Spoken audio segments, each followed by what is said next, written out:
May konting kembot eh. Pasaway. Medyo matigas ang ulo. Medyo haba na yung buhok. Yung damit niya, parang damit babae. Madalas meron siya nakakabangga ng mga leaders kasi very outspoken kasi si Kat. Kasi naniniwala kami na ang magbabago sa kanya ang salita ng Diyos.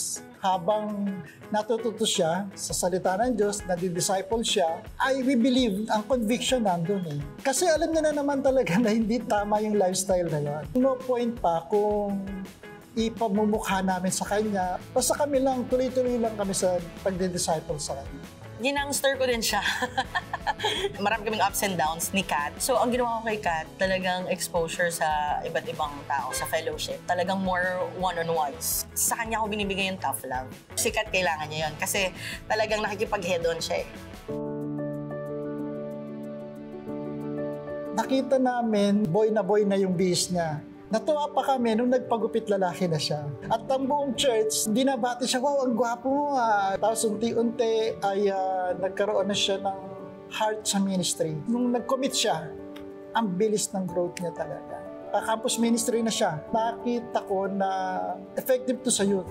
Number one talaga yung pagiging submissive niya. Tsaka yung pakikiisa niya sa mga co-leaders niya. Sobrang passionate and committed ni Kat. Yun yung isa sa pinaka napapansin na karakter ni Kat.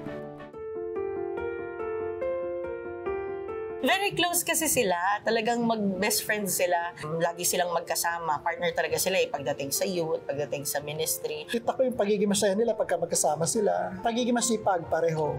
At pareho din sila na may passion sa souls ng mga kabataan. Pag ito, naging mag-asawa to, magiging mas mabunga ministry nito.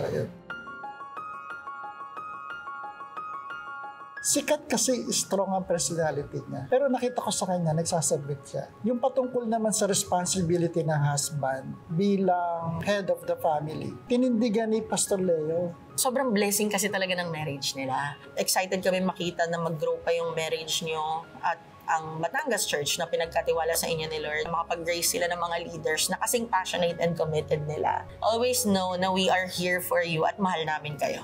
Hanggat sumusunod sila sa layunin ni Lord sa kanila, yung magiging successful yung kanilang married life at saka yung kanilang ministry life.